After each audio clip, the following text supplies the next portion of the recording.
అందరికీ నమస్తే. ముఖ్యమంత్రి రేవంత్ రెడ్డి గారు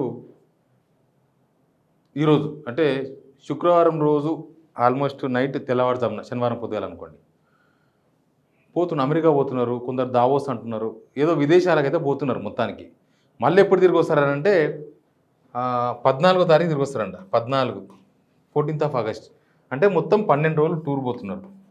ఇప్పుడు పెద్ద లొల్లు అయిపోయింది ఈ టూర్. ఆయన టూర్ ఎప్పుడో ప్లాన్ చేస్తున్నాడు. ఒక 15 days బ్యాక్ ప్లాన్ అయింది. ఆల్మోస్ట్ బయటకు వచ్చింది వార్త. ఆయన ఎప్పుడు ప్లాన్ చేస్తున్నాడో కానీ వార్త బయటకు వచ్చింది. ఆయన అమెరికా పోతున్న విషయాన్ని మాత్రం తెలిసింది 15 రోజుల క్రితం తెలిసింది. ఇప్పుడు ఏమైందంటే ముఖ్యంగా బీజేపీ నేతలు ఒక 2 months బ్యాక్ అనుకుంటా ధర్మపురి అరవింద్ ఒక కామెంట్ చేసిండ్రు.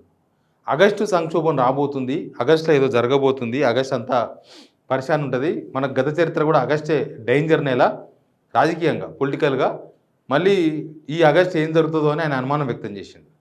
తీరా చూస్తేనేమో రేవంత్ రెడ్డి గారు కరెక్ట్గా ఆగస్టు నెల టూర్ పెట్టుకున్నాడు. నిజానికి ఇప్పటి వరకు మన తెలంగాణ వచ్చిన తర్వాత ఇద్దరే ముఖ్యమంత్రులు, ఒకటి కేసీఆర్, ఇంకొకటి రేవంత్ రెడ్డి గారు. కేసీఆర్ విదేశాలకు పోవడం చాలా తక్కువ. నాకున్న ఇన్ఫర్మేషన్ వరకు, నేను అబ్జర్వ్ చేసిన దాని ప్రకారం కేసీఆర్ ఒక్కసారి చైనా పోయిండు.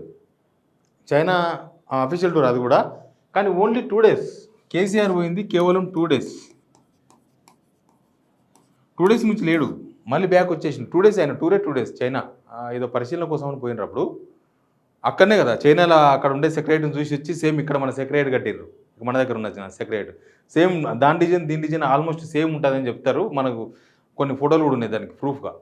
అయితే ఇప్పుడు రేవంత్ రెడ్డి గారు పోవడం మీద రాజకీయ వర్గాలలో ఒక పెద్ద చర్చ జరుగుతుంది. వీళ్ళంతా అనుమానాలు వ్యక్తం చేయడం, జరుగుతున్న పరిణామాలు కావచ్చు, ఏమైనా కావచ్చు. ఏంది ఆగస్టులో ఏం జరిగింది, అసలు ఆగస్ట్ అంతగానో ఎందుకు భయపెడుతుంది? ప్లస్ రేవంత్ రెడ్డి గారు కూడా మొన్నటిదాకా చాలా కాన్ఫిడెంట్గా ఉండే, నేను అమెరికా పోతున్నా, లేకపోతే నేను యూఎస్ పోతున్నా, నేను దావోస్ పోతున్నా, అసలు ఈ రాజకీయ ఈ డిస్టర్బెన్స్ ఏం లేదు.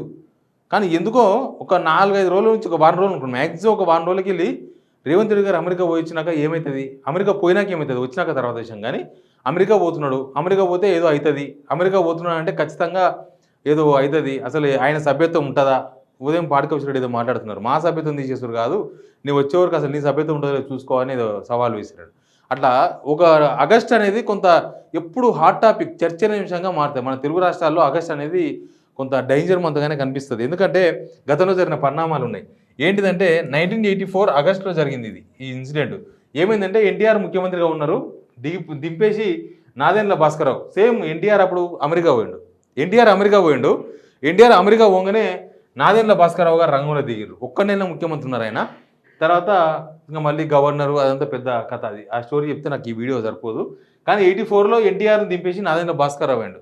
తర్వాత 1 month తర్వాత వచ్చిండు, మళ్ళీ పునరుద్ధరణ అదంతా జరిగింది. తర్వాత మళ్ళీ 1985లో ఎన్టీఆర్ను సిబిఎన్ కూలదోసిండు, తెలుసు కదా మీకు. దానికి సరే కారణాలు ఏమైనా ఉండొచ్చు కాక, లక్ష్మీపార్వతి టీడీపీని హ్యాండ్ ఓవర్ చేసుకున్నది, లేదా గవర్నమెంట్ ఆమెనే మొత్తం కబ్జా చేసింది కాబట్టి మేము గుంజుకున్నాం, ఇట్లాంటివన్నీ చంద్రబాబు నాయుడు గారు చెప్తూ ఉంటారు. బట్ అదేమో ఎన్టీఆర్కి వెన్నుపోటు అనేది బాగా ప్రాచుర్యం పొందింది రాజకీయాల్లో. ఎన్టీఆర్ వెన్నుపోటు వచ్చింది చంద్రబాబు నాయుడు అని చెప్తుంటారు. దానికి సంబంధించి 1985లో జరిగింది. అది కూడా సేమ్ ఆగస్టు మంత్లోనే జరిగింది. 1985 ఆగస్ట్, జస్ట్ 1 year డిఫరెన్స్లో జరిగింది. తర్వాత ఇంకొకటి జరిగింది 2000 సంవత్సరంలో విద్యుత్ కాల్పులు జరిగినాయి. ఆగస్టులో విద్యుత్ కాల్పులు ఇక్కడనే మన బషీర్బాగ్లో విద్యుత్ ఛార్జీలు పెంచినరని కమ్యూనిస్ట్ పార్టీలు రైతులందరూ వస్తే కాల్చి చంపారు, గుర్తుంది కదా. ఇప్పటి కూడా అక్కడ స్తూపం ఉంటుంది. అది జరిగింది ఆగస్టు 2000 సంవత్సరం. తర్వాత దాని ప్రభావం ఎట్టబడ్డదంటే 2004 చంద్రబాబు నాయుడు ఓడిపోయిండు లాస్ట్కి. ఆ విద్యుత్తు బిల్లులు పెంచడము, ఆ కాల్పులు, చనిపోవడము, రైతులు వాళ్ళంతా చనిపోవడంతో దాని ప్రభావం పడ్డది. ఇట్లా ఆగస్ట్ అనేది కొంత డేంజర్ సిగ్నల్స్, డేంజర్ సిమ్టమ్స్ పంపుతా ఉంది. ఎప్పుడు కూడా ఆగస్ట్ అనేది ఒక రకంగా కనిపిస్తుంది. ఇప్పుడు ఈయన ఏం చేస్తున్నాడంటే ఆగస్టు 2వ తారీఖు శుక్రవారం రాత్రికి లేదా శనివారం పొద్దుగాల పోతున్నాయి. పోయి మళ్ళీ ఎప్పుడు వస్తున్నంటే 14 ఆగస్టుకు వస్తున్నాడు. దాదాపు 12 రోజులు. ఇప్పటి వరకు నాట్ ఓన్లీ తెలంగాణ, ఉమ్మడి ఆంధ్రప్రదేశ్లో కూడా ఏ ముఖ్యమంత్రి 12 రోజుల పాటు విదేశీ టూర్లకు పోలేదు అనేది ఒక చరిత్ర చెప్తున్నది. ఎప్పుడు పోయినా 4 రోజులు 5 రోజులు. అసలు చాలామంది ముఖ్యమంత్రులు విదేశాలకే పోకుండా వాళ్ళ ప్రయాణాన్ని కొనసాగించారు. వేరే వాళ్ళు పోతారు. కేటీఆర్ పోతుండే, ఇక్కడ బీఆర్ఎస్ గవర్నమెంట్ ఉన్నప్పుడు కేటీఆర్ పోతుండే, దావోస్ అయినా అమెరికా అయినా కేటీఆర్ పోతుండే.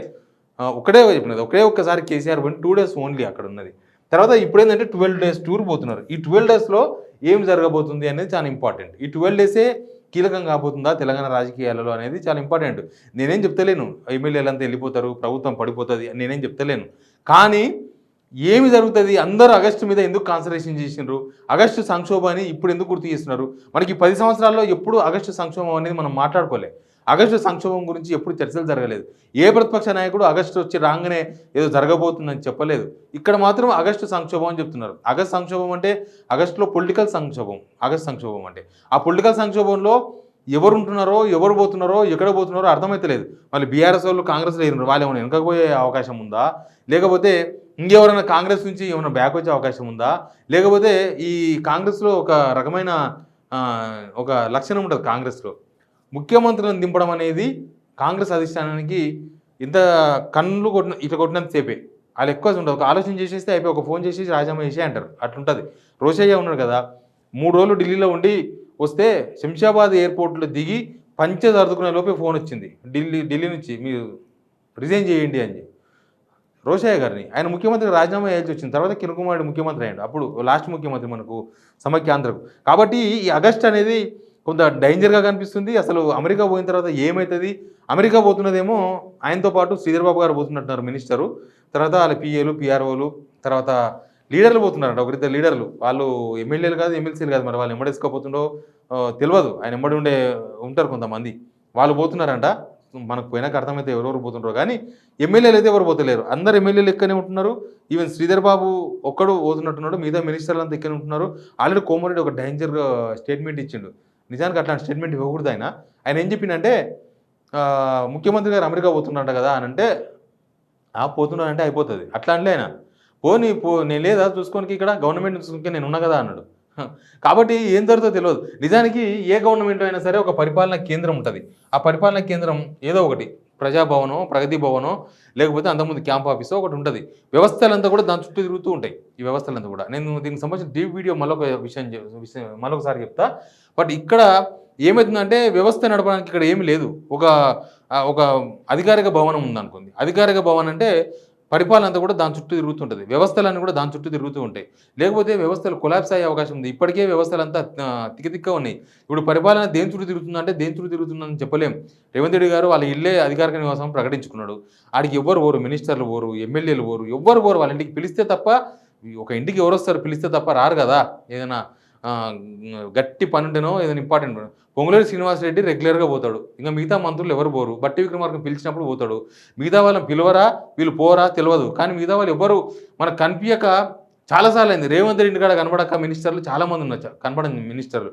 ఎమ్మెల్యేలు అయితే ఆల్మోస్ట్ ఎవరో ఒకరిద్దరు ఏదైనా సందర్భోచితంగా పోయి ఉండొచ్చు. కానీ ఎప్పుడు రేవంత్ రెడ్డి ఇంటికి పోరు. అట్లా ఒక వ్యవస్థలంతా కూడా పాడై ఉన్నాయి. ఇప్పటికే ఈ అధికారిక భవన్ నుంచి ఒక పరిపాలన లేకపోవడము, వ్యవస్థలు కేంద్రీకృతం కావడానికి ఒకటి ఏమీ ఉండకపోవడం అనేది కొంత డిస్టర్బెన్స్గా కనిపిస్తుంది. కాబట్టి ఈ ఆగస్టులో ఇవన్నీ ముసురుకొని ఏం జరగబోతున్నాయి? నిన్నమొన్నే చూసినాం కదా, బీఆర్ఎస్కి వెళ్ళి వచ్చిన కాంగ్రెస్కి వచ్చిన ఎమ్మెల్యేలు సనుగుతున్నారు. ఎందుకో వచ్చిన నెలకే 2 నెలలకే వెనక ముందు అవుతున్నారు. దాన్ని మనం దేనికి కొట్టుపడడానికి అవకాశం లేదు. ఏదో వచ్చిర్రు, ఏదో పోయిండ్రు, లేకపోతే ఏదో కేటీఆర్ పిలిస్తే పోయిండు, ఏదో కూల్డ్రింక్ దానికి పోయిండు, ఏదో పిలిస్తే కూర్చొని మాట్లాడానికి పోయిండు అని చెప్పడానికే లేదు. రాజకీయాలలో దేన్ని కూడా అంత ఈజీగా తీసుకోవాల్సిన అవసరం లేదు. రాజకీయాలు చాలా డైనమిక్స్ ఉంటాయి. ఒక నిమిషం ఉన్నది ఇంకో నిమిషంలో మారిపోతూ ఉంటుంది. కాబట్టి ఏం జరగబోతున్నది నేనేం చెప్పట్లేదు. కానీ ఆగస్టు సంక్షోభం అనేది అందరికీ అనుమానాలు క్రియేట్ చేస్తుంది. రాజకీయాల్లో పెద్ద చర్చ జరుగుతుంది. ఇప్పుడు మనం కూడా చూద్దాం. రేవంత్ రెడ్డి అయితే ఎవరింత చెప్పినా ఆయన పోతుండు. కాకపోతే ఆయన మనశ్శాంతితో పోతున్నాడా లేకపోతే టెన్షన్స్తో పోతున్నాడా అనేది అర్థమైతలేదు. అన్ని టెన్షన్స్, చాలా టెన్షన్స్ చుట్టుముట్టు ఉన్నాయి. స్కీమ్స్ అమలు చేయలేదు. చూశారు కదా, బడ్జెట్ అయిపోతే ఏదో అయిద్దాం అనుకున్నాం, ఏమీ కాలేదు. 4,000 రూపాయల పెన్షన్ గురించి మాట్లాడలేదు. ఇట్లా చాలా ఉన్నాయి. రుణమాఫీ సరిగా చేయలేదు. మొత్తం అయిపోతుందేమో రుణమాఫీ అనుకుంటే అనవసరంగా దానిలో ఒక పుల్ల పెట్టుకున్నారు. అదేదో ఆగస్టు 14, 15 మొత్తం చేస్తామన్నా బాగుండే. అట్లా చేయకుండా కొద్దిగా చేసారు. దానిలో తీసుకున్న సాటిస్ఫాక్షన్ లేడు, తీసుకున్న వాళ్ళు కూడా సాటిస్ఫాక్షన్ లేరు. ఇట్లాంటి రైతు భరోసా అయ్యలేదు ఈసారి. ఇప్పటిదాకా వానకాలం వచ్చింది. ప్లస్ ఇంకోటి ఏంటంటే కాలం కాలేదు. రైతులంతా పరిశానలో ఉన్నారు. కాలమేమి మొత్తం మంచిగా వర్షాకాలం అయింది, మంచిగా చేతింట పంట ఉండదని చెప్పని గ్యారెంటీ లేకుండా పోయింది. కాబట్టి ఇట్లా మొత్తం ఒక డిస్టర్బెన్స్ ఆఫ్ ఇండియా కనబడుతుంది, డిస్టర్బెన్స్ ఆఫ్ తెలంగాణ కనిపిస్తుంది. ఈ డిస్టర్బెన్స్ ఆఫ్ తెలంగాణలో రేవంత్ రెడ్డి టూర్ అనేది ఏం జరుగుతుందో ఏమవుతుందో ఏం చెప్పలేం. బట్ అందరూ అంటున్నారు కాబట్టి నేను కూడా ఈ వీడియో చేసిన.